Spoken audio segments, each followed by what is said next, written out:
La centrale de Maria Gelda, qui est en cours de construction par MEN à proximité de Cotonou, devrait entrer en service l'année prochaine pour fournir de l'électricité pour la population, mais bien évidemment pour le secteur de l'industrie.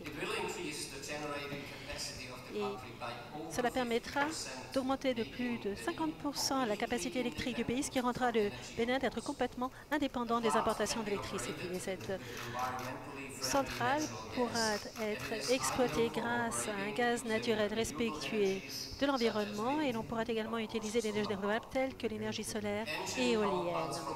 Nous nous réjouissons de futures collaborations dans le domaine de l'énergie et nous souhaiterions remercier le président Talon pour nous avoir confié ce projet et avoir fait preuve de confiance à l'encontre de notre enfant.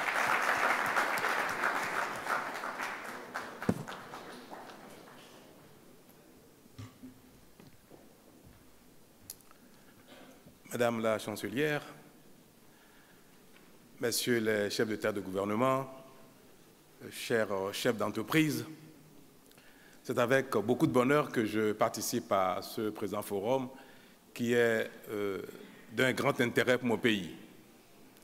Et je ne vais pas rater cette occasion pour parler du Bénin, pour vous dire quels sont les potentiels de ce petit pays d'Afrique de l'Ouest qui compte beaucoup sur les entreprises allemandes pour son développement. Le Bénin est un pays d'Afrique de l'Ouest, membre de l'Union économique et monétaire ouest-africaine, qui est une zone monétaire liée à l'euro, de plus de 90 millions de consommateurs et voisin du Nigeria, qui est, comme tout le monde sait, le plus grand marché d'Afrique de l'Ouest. Le Bénin partage avec ce grand pays 700 km de frontières, faisant de lui une porte d'entrée sur ce marché de plus de 180 millions de consommateurs. Le Bénin connaît depuis 1990 une expérience démocratique marquée par une stabilité politique remarquable, avec des alternances apaisées au sommet de l'État. Mon ambition en accédant à sa gouvernance est de faire de ce succès démocratique une rampe de développement socio-économique. Et pour conforter ses atouts, mon gouvernement a depuis bientôt 3 ans mis en œuvre des réformes majeures qui concourent à faire du Bénin l'un des espaces les plus favorables à l'investissement privé étranger.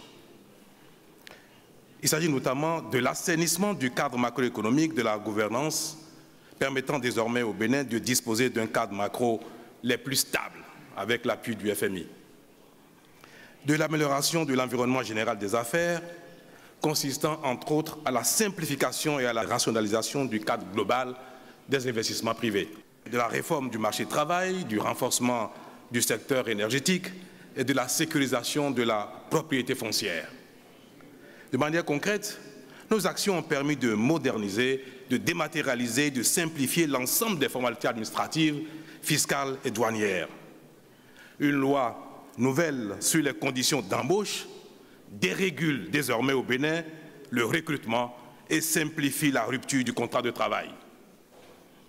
Aujourd'hui, les entreprises ont la possibilité de recruter sur contrat de travail à durée déterminée, renouvelable, quasi indéfiniment.